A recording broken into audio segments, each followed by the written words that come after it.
verset 15 à 16.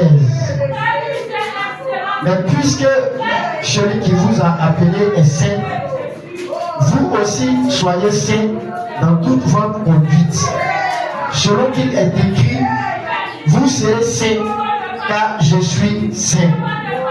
Parole du Seigneur. Alléluia. Amen. Alléluia. Amen. On va encore dans le même temps. Nous sommes dans un temps où Dieu veut la sainteté. Alléluia. Amen. Et je parlerai encore de la sainteté en ce matin. Mais la sainteté comme un pouvoir divin. Alléluia. Amen. Qu'est-ce que Pierre dit? Il dit que puisque celui qui vous a appelé est saint, vous aussi soyez quoi? Saint. Amen. Soyez saints dans toute votre conduite. Conduite plutôt. Puisque ce Dieu qui t'a créé, qui t'a choisi, qui t'a appelé, il est saint, moi également tu le suis, tu vas être comment? Saint. Dans quoi? Ta conduite. Parce que la parole de Dieu dit que, le verset 16, vous serez saints, car moi je suis saint. Alléluia. Alléluia. Vous savez, Dieu est un mystère. En un jour, on ne peut pas finir de connaître Dieu. En 10 ans, on ne peut pas finir de connaître Dieu. En 20 ans, on ne peut pas finir de connaître Dieu. La parole de Dieu est un mystère. Et chaque approche que nous faisons de la parole de Dieu nous donne une nouvelle révélation de Dieu. Nous donne une nouvelle façon de voir Dieu. Nous donne une nouvelle façon de comprendre Dieu. Alléluia. Est-ce que vous savez que la sainteté est un pouvoir divin? Amen. La sainteté, c'est un pouvoir divin. Ce n'est pas un pouvoir naturel.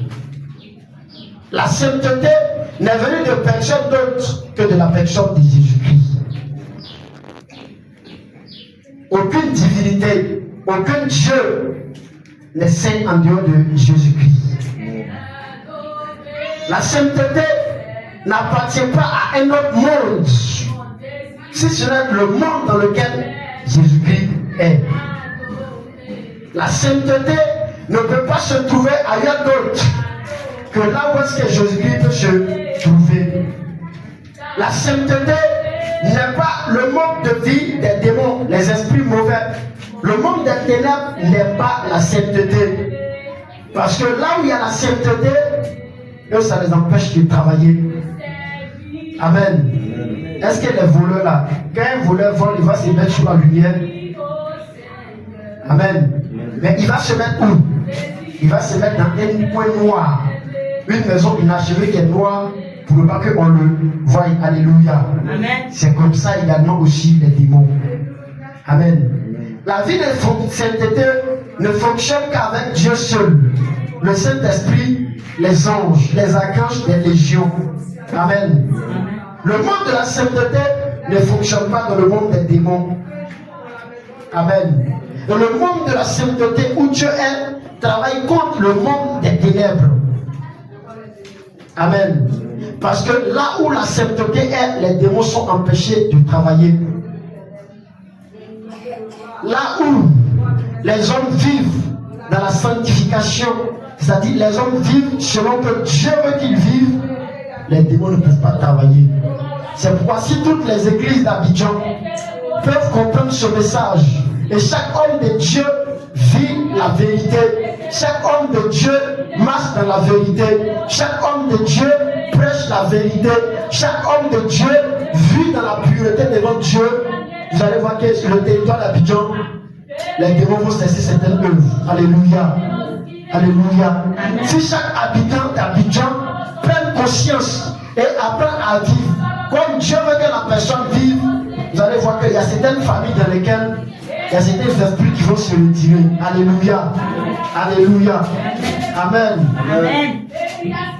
La sainteté donne place au Saint-Esprit et les anges d'agir en faveur des hommes. Est-ce que vous savez ça? Quand vous venez dans la sainteté, vous donnez place à l'Esprit de Dieu de pouvoir vous utiliser. Et vous pouvez permettre aux anges de venir dans votre vie pour vous visiter. Regardez au temps de Marie, la maman de Jésus. Quand Jésus devait naître, Jésus était une créature sainte.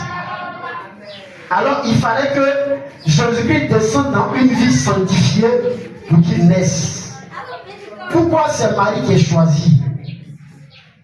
Parce que de sa tranche d'âge, de sa catégorie d'âge, quand Dieu a regardé, quand Dieu a observé, Dieu a trouvé que sa vie de sainteté lui plaisait. C'est pourquoi l'ange s'en va. L'ange dit à Marie, je te salue, toi à qui une grâce a été accordée. Voici, tu seras enceinte. Et le saint enfant qui naîtra de toi sera appelé le Fils de Dieu. Pourquoi une grâce a été faite à Marie? Parce qu'elle était une femme mise à part. Alléluia. Alléluia. Elle était une femme qui aimait vivre la parole de Dieu. Elle était vierge, elle ne connaissait pas garçon. Ce qui veut dire quoi? Elle vivait l'abstinence. Alléluia. Et Dieu va lui faire grâce au point où elle voit un ange lui apparaître et l'ange lui parle. Alléluia. Les hommes veulent ça aujourd'hui. Les hommes veulent que quand ils dorment là, eux-mêmes veulent voir Dieu assis sur son trône comme ça. Si tu es dans la sainteté, ça peut être possible. Mais si tu n'es pas dans la sainteté, détrompe-toi. Alléluia. Alléluia. Amen. Nous ne sommes plus au temps où la grâce n'était pas encore venue sur la terre. Amen. La grâce est venue ouvrir la porte pour que tous passent par la grâce afin de pouvoir voir la gloire de Dieu. Mais si vous ne voulez pas accepter la parole de la grâce, vous n'aurez rien de la grâce. Amen. Corneille était un homme qui priait, il faisait beaucoup de monde. Vous voyez, il n'avait pas encore accepté Jésus-Christ, mais la parole de Jésus-Christ était dans son cœur. Et pendant qu'il priait un jour, un ange se révèle à Corneille, il dit, ta prière a été exaucée. Parce que Corneille était un homme de sainteté. Il aimait la sainteté. Quand je parle de la sainteté, je parle du bien.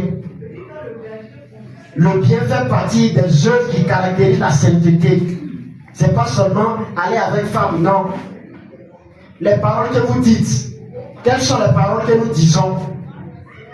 Amen. Amen. Amen. Amen. Si vous mentez, vous sortez du milieu de la sainteté. Quand tu regardes quelqu'un mal, tu sors du lot de la sainteté. Quand tu critiques, tu sors de la sainteté. Quand tu aimes beaucoup parler des autres, tu sors de la sainteté. Mais quand tu te gardes de toutes ces choses et que tu vis pour plaire au Seigneur, tu vis la sainteté. Alléluia. Amen. Alléluia.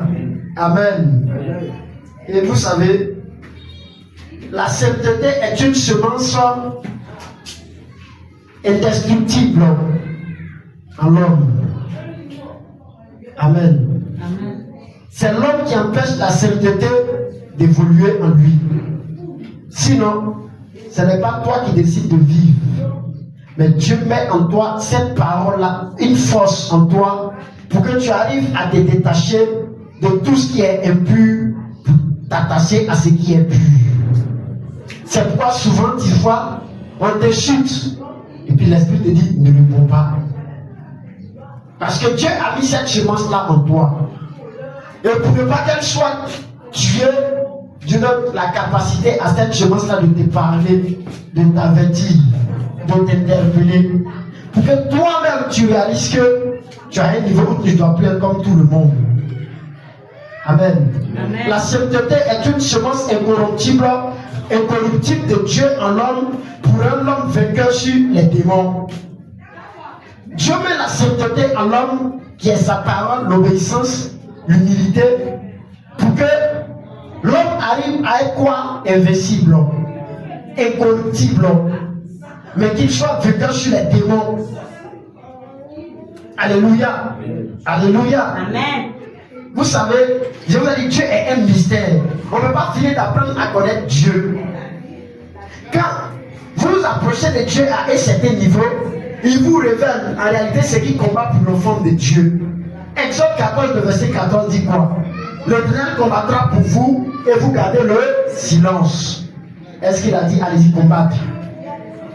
Josué 3, le verset 5, il dit quoi? Josué dit au peuple, vous vous sanctifierez aujourd'hui car demain l'Éternel fera des prodiges au milieu du peuple. Amen. Amen. C'est ce que nous avons vu la dernière fois. Allons-y dans Josué 3, verset 5.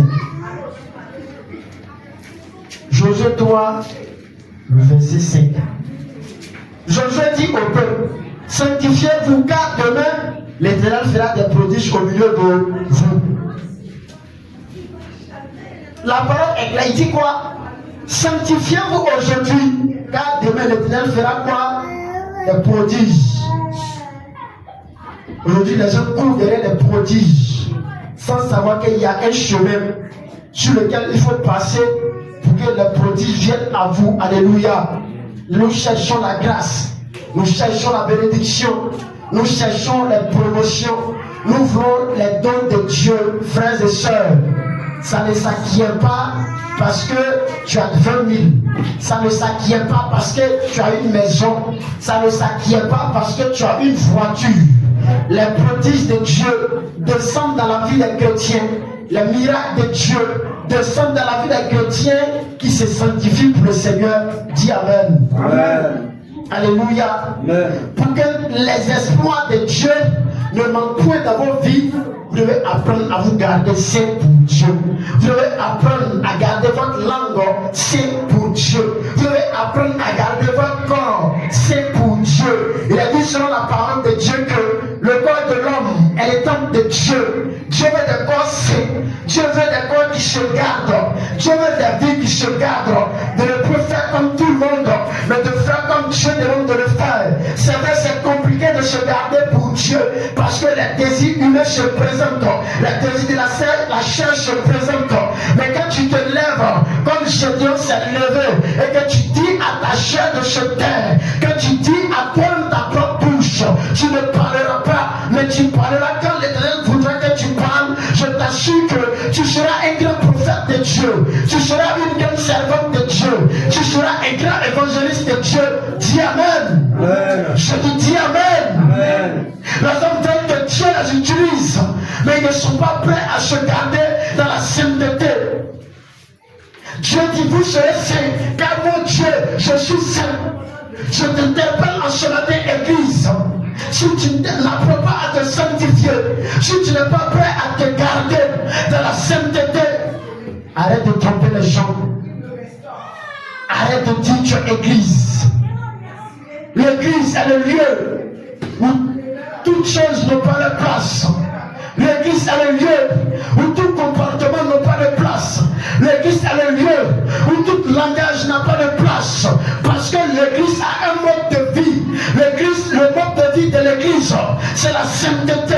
L'église a un langage. Le langage de la sainteté, c'est-à-dire la vérité. Les gens vont à l'église pour mentir. On se met derrière la chair et on ment. Et on dit qu'on est prophète. Vous êtes sortis d'où? Les gens veulent détruire l'église en collaboration avec Satan. Mais je fais partie du lot de ceux qui ont été sélectionnés pour être avec la personne de Jésus-Christ, pour prêcher la vérité. L'évangile qui dit à tous les hommes et à toutes les femmes et à toute la jeunesse, quand on est chrétien, ce n'est pas partout où il faut aller. Ce n'est pas comme tout le monde qu'il faut faire. Dis Amen. Amen. Si vous voulez être un chrétien fort, Dieu vous appelle à vous garder saint. Pourquoi? Parce que Dieu veut travailler avec des hommes. Le sacrifice de Jésus-Christ à la croix, ce n'était pas pour les poissons, ce n'était pas pour les poulets, ce n'était pas pour les chiens, ce n'était pas pour les chats, ce n'était pas pour les boucs. Mais le sacrifice de Jésus-Christ était pour les hommes. Bientôt l'Esprit de Dieu va descendre.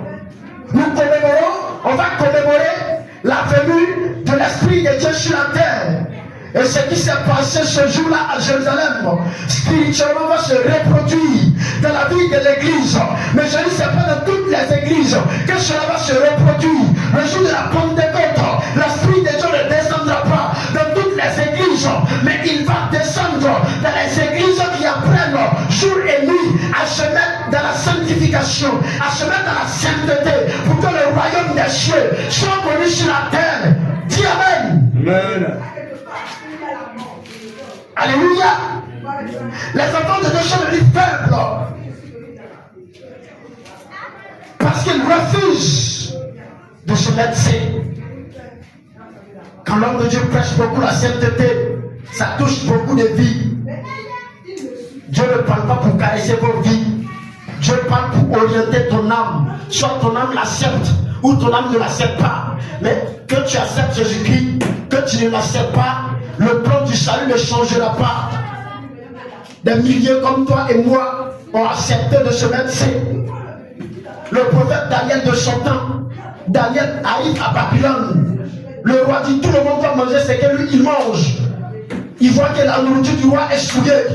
Il dit à son chef, pardon, ne donne pas la nourriture du roi là aussi. Moi Daniel, je veux que des fruits et de l'eau. Vous pensez que quand Daniel mangeait les fruits et de l'eau, il avait la force comme les autres?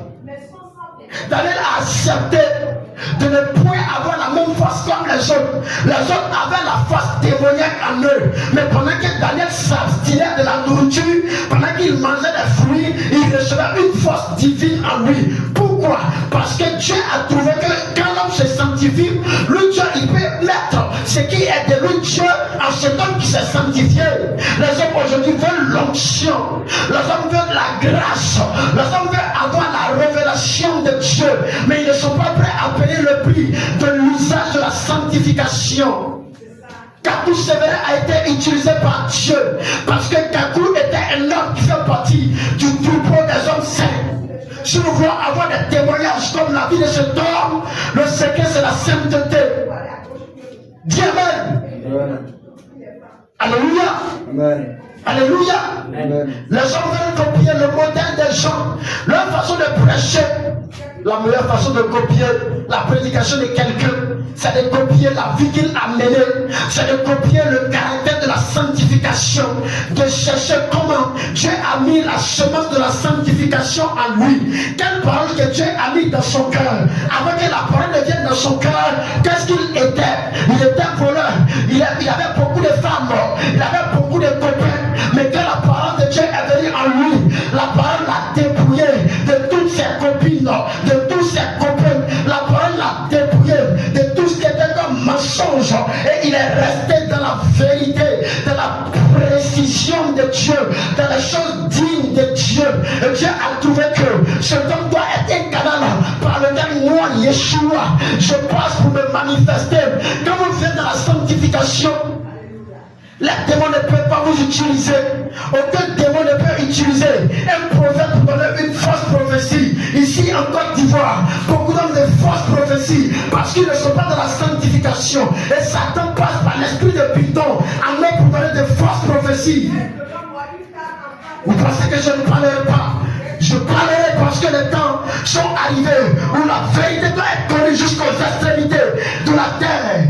La sanctification fait partie des messages de la fin des temps. Dieu veut une église sainte parce qu'il vient de sa sainte présence, de sa sainte gloire pour enlever ses élus. On donne une prophétie, ça ne s'accomplit pas. On va chercher de la Bible. Il y a quelqu'un qui a donné une prophétie qui ne s'est pas accomplie. Tu t'appelles la même chose avec la personne. Je donne une prophétie, elle va s'accomplir. Si Dieu n'a rien à dire, je me tais. C'est pas forcé. Mon ami, on ne force pas les prophéties. On ne force pas la révélation. On veut chaque jour. Il faut que Dieu dise quelque chose. Souvent Dieu n'a rien à dire, mon ami. Sa parole veut parler. Qu'est-ce que tu veux? Alléluia. Alléluia. Amen. On force les choses de Dieu. J'ai mal, s'il vous plaît. Vous savez, les hommes qui vivent la sainteté, ils ne forcent pas. Je ne force pas, non, frère. Comment tu peux forcer Dieu? Une maison qui est fermée, la clé n'est pas avec toi. Attends. Comment toi tu peux rentrer là-bas pour prendre ce qui est dans la maison? Tu vas te blesser, tu vas te coller, frôler au mur pour rien. Ce n'est pas parce que... Attends. Non, Seigneur, tu peux m'utiliser. Vis la sainteté, c'est tout. Quand on est dans la sainteté, je n'ai pas besoin de dire à Dieu, Seigneur, je veux donner une révélation. Non. Si ce matin Dieu veut donner une parole de connaissance, il va me dire dis ça, et puis je dis, mais parce qu'il ne me dit rien, je sais que sa parole veut dire quelque chose. Alors je laisse sa parole s'exprimer en moi pour que les gens soient édifiés. Alléluia. Alléluia. Le chien m'utilise pour parler en prophétie, je le reconnais. Il m'utilise aussi pour donner des paroles de connaissance qui s'accomplissent, je le reconnais. Je ne parle pas de ceux qui se gardent dans la vérité que Dieu utilise, mais je parle de ceux qui ne sont pas prêts à faire ce que Dieu leur demande de faire pour donner des prophéties qui s'élèvent comme ça. Ils disent des choses qu'ils ne s'accomplissent pas. Quand on dit sont faux prophètes, ils veulent justifier. Tu veux justifier quoi? Tu veux justifier quoi? On t'a envoyé. Vous pensez que le travail de Dieu, c'est une entreprise commerciale où tu viens, tu prends ta petite mallette, tu te promènes devant l'entreprise des gens. Non, c'est entreprise, on vend les biscuits. Est-ce que vous ne voulez pas les biscuits? C'est pas ça le travail de Dieu. Soit tu obéis ou tu n'obéis pas. Si tu n'es pas prêt à obéir, mon ami, va à jamais chercher ta pelle, tu vas te promener pour vendre, c'est mieux. Dieu veut des hommes forts, Dieu veut des femmes fortes. Nous sommes à un temps où Dieu ne veut plus le mensonge dans l'église, où Dieu ne veut plus l'adultère dans l'église, où Dieu ne veut plus l'immoralité sexuelle dans l'église. Dieu ne veut plus le sacrifice humain pour avoir de l'autorité. Je n'ai pas besoin de faire un sacrifice. Moi-même je sais que si j'obéis toujours au Seigneur, mon Dieu, mon roi, il ne sait pas. Ceux qui font le sacrifice vont arrêter. Parce que la grâce de Dieu qui va descendre en moi. Quand je serai dans une ville, il y a les féticheurs qui vont libérer la ville. Ils vont se déplacer parce que je suis dans la ville. Je dois atteindre ce niveau. Et tu dois atteindre ce niveau. Où que tu arrives dans une ville, les sorciers savent qu'il y a un oint de Dieu qui est là. Il y a un genoux de Dieu qui est là. Vous devez être des oints de Dieu, des genoux de Dieu dans votre secteur qui effraient des féticheurs. Des chrétiens qui ne peuvent pas passer parce qu'on a fait un sacrifice. Moi je vais passer. Moi je vais passer. Alléluia. Amen. Amen. Les chrétiens travaillent au travail. Ils sont malmenés. Comme c'est pas possible. Où est ton autorité? Où est ton autorité? La vie que tu vis là, si tu appelles Jésus, tu ne vas pas répondre. Mais un enfant de Dieu, est-ce que vous savez que Dieu transfigure l'homme? Nous étions en haut là-bas, un dimanche. J'arrive à porter un pantalon kaki avec un bazin bleu ciel. J'arrive, la chaîne est plus chère, elle est au Maroc. Je suis allé faire une réunion avec les hommes de Dieu quand on arrive. Matin, quand je suis venu, avant que je ne parte en réunion, la fille avait balayé l'église. Elle dit que j'avais porté tout blanc. Quand je suis parti à la réunion, quand je viens, elle voit que c'est plus la même tenue. Elle dit, mais ah, pasteur, tu vas t'échanger? Je dis non. Elle dit non, mais Mathieu, tu étais en tout blanc.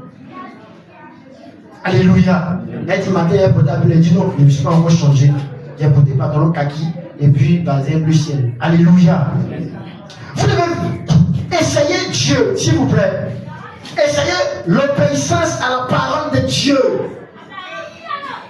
Les Amoréens, les Étiens, les Hittites, les Jébusiens, pouvaient-ils vaincre Israël quand Israël était saint?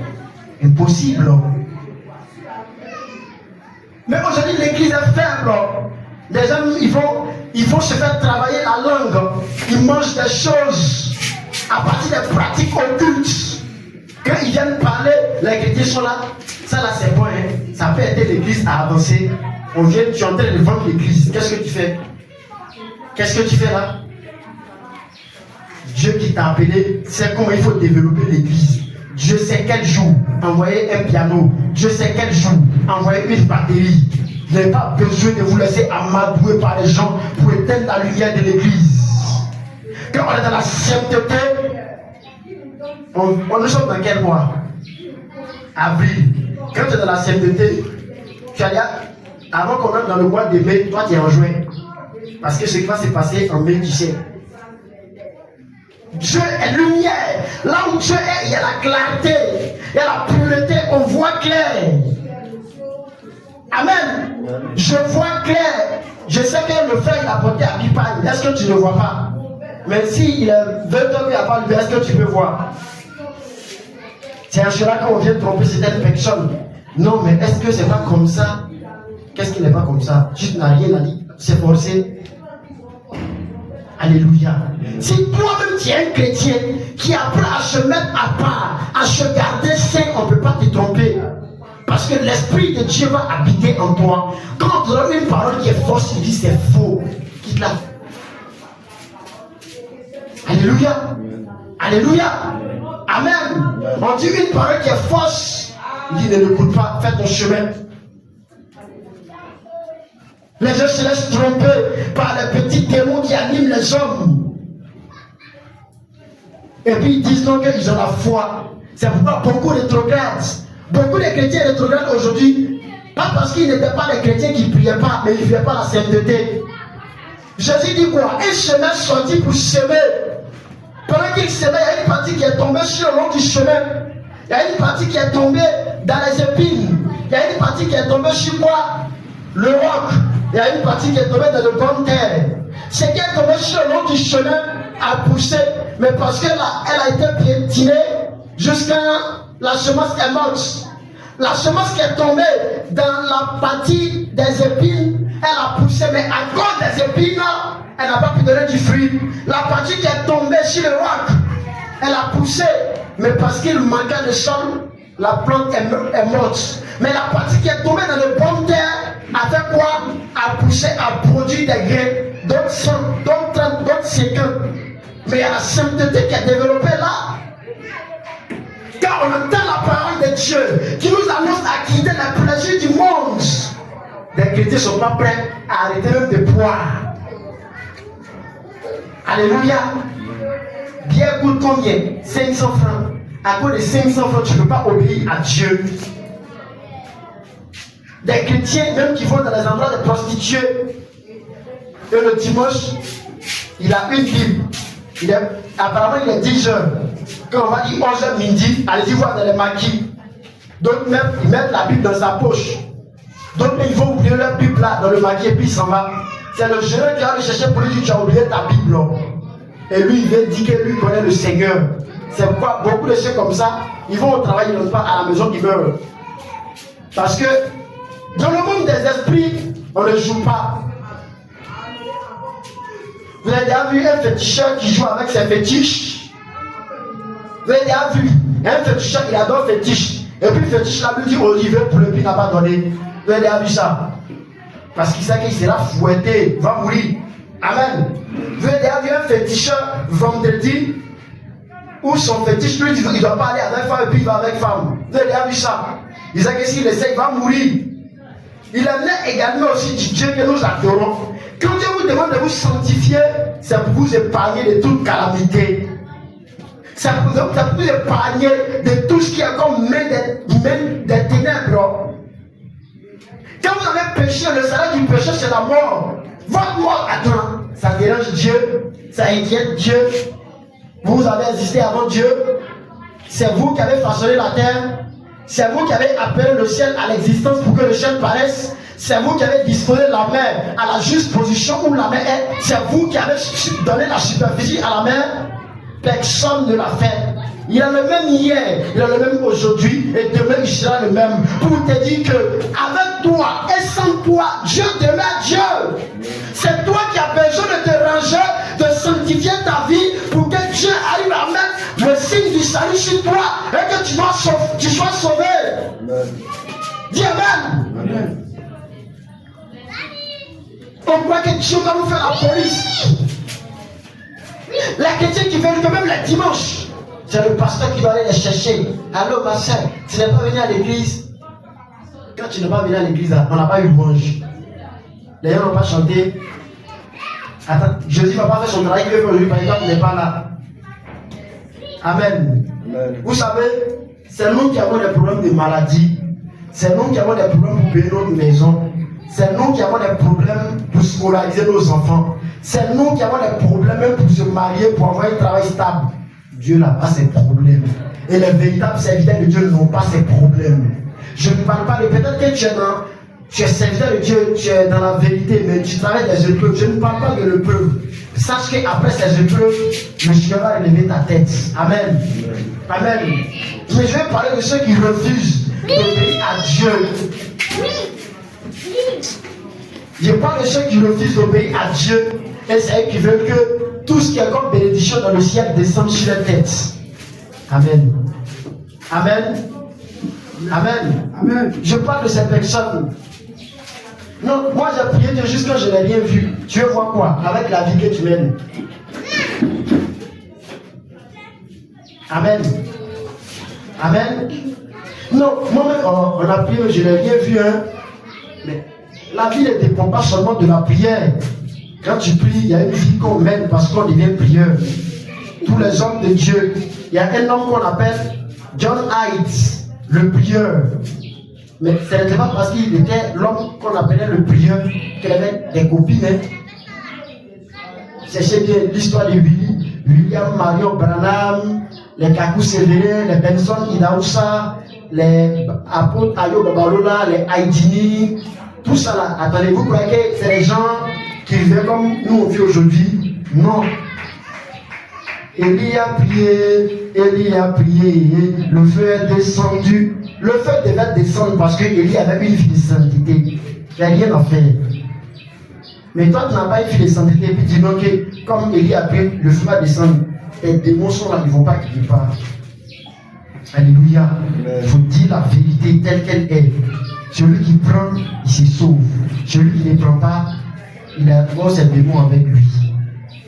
Le secret, même que vous recevez des délivrances automatiques avec Dieu, c'est la sainteté.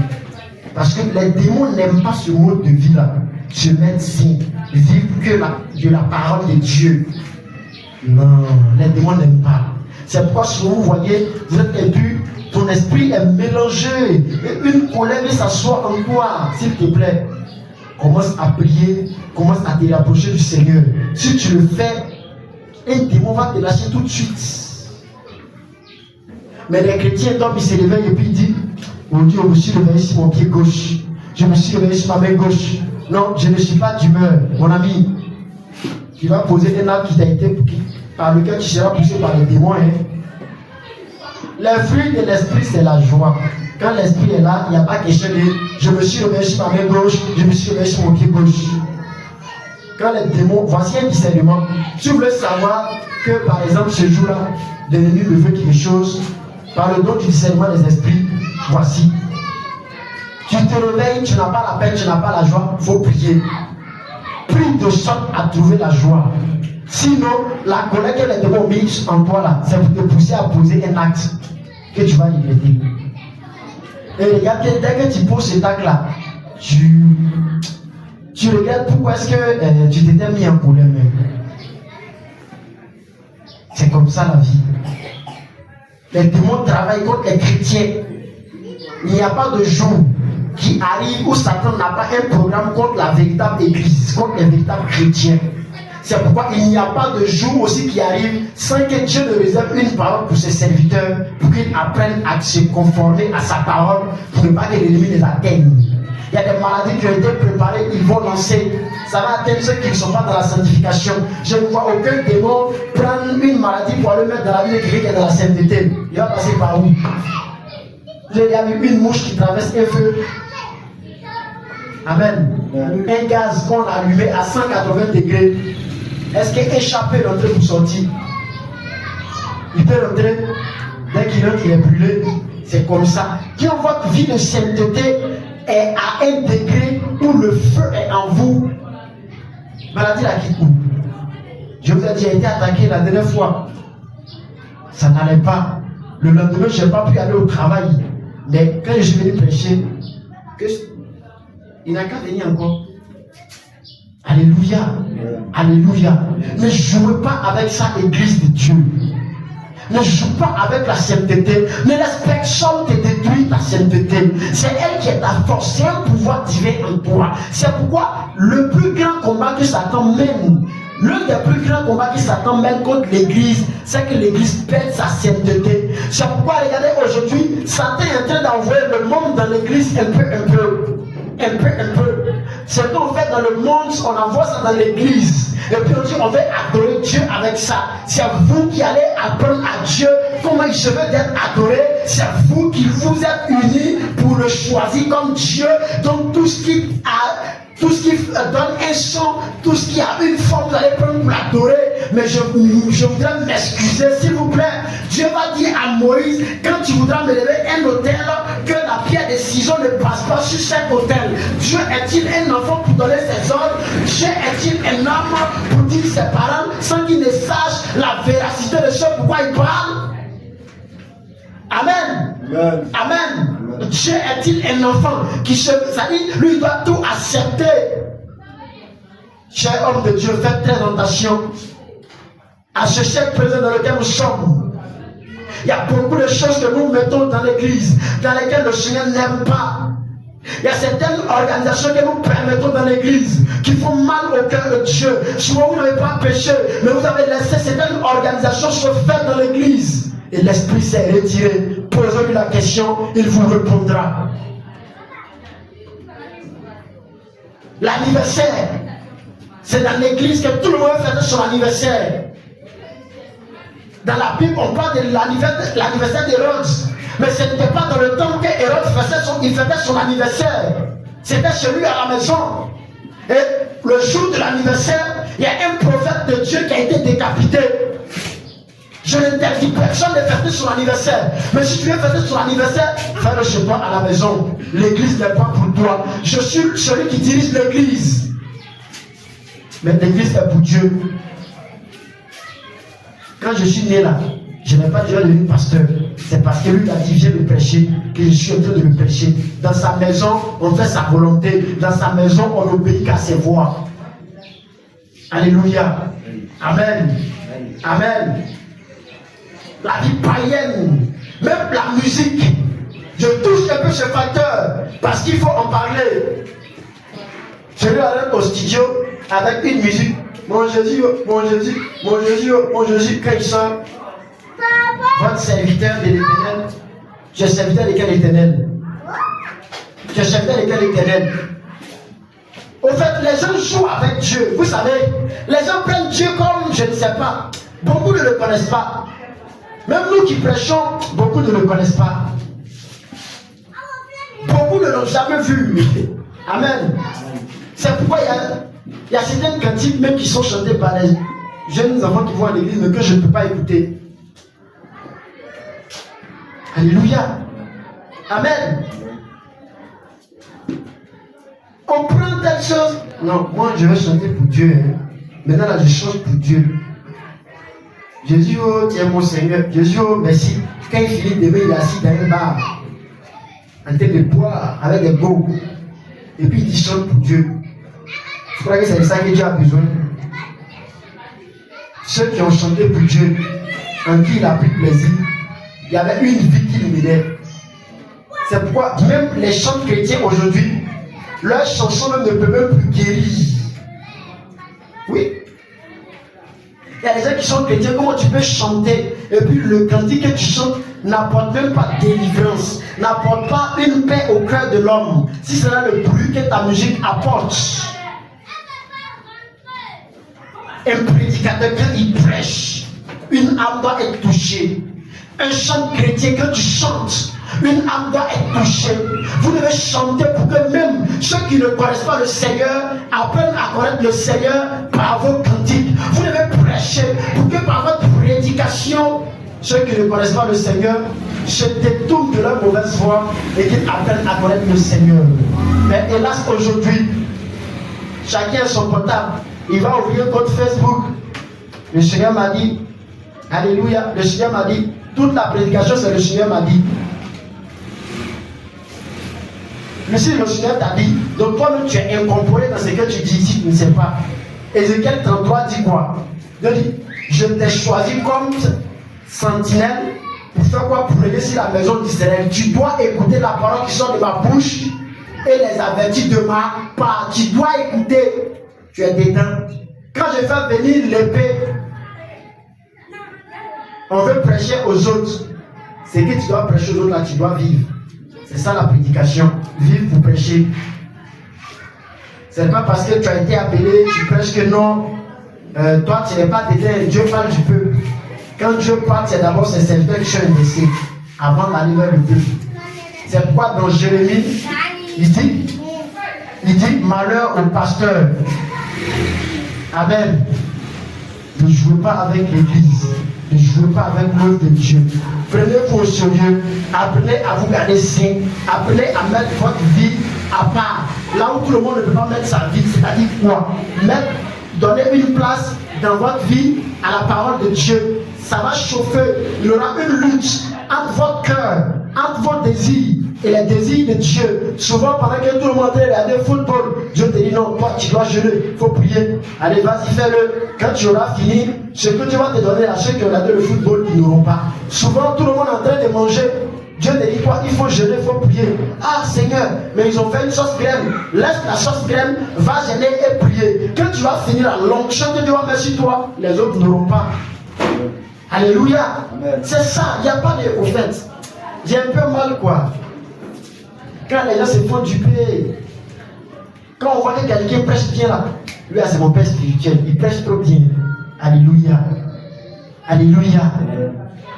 Il est quel ton père spirituel là? Toi, tu as 25, tu as 40 ans. Et quelqu'un qui a 18 ans, tu es mon père spirituel. Tu sors d'où? On ne peut pas arrêter de mettre la sauce crème. Gêne un peu, camarade. Vis selon les Écritures. Ne vis pas le contraire de ce que Dieu te demande de vivre. Vis seulement sa parole. C'est possible. Si hier d'autres l'ont été, aujourd'hui, nous, on peut l'être. Et la gloire de Dieu ne manquera jamais dans notre vie. N'oubliez pas, où il n'y a pas de sainteté, Dieu ne déverse pas sa gloire. Où il y a la sainteté, la gloire de Dieu demeure en permanence. Je ne dis pas quotidien, mais je dis en permanence. Que le Seigneur te bénisse et que sa grâce et sa faveur soient avec toi. Si tu étais malade, je prie que le Seigneur te guérisse. Si tu avais un problème de travail, de voyage, tu avais un enfant qui était malade, que la main de l'Esprit vienne toucher ton enfant et qu'après cette vidéo, l'enfant soit guéri au nom de Jésus-Christ. Amen.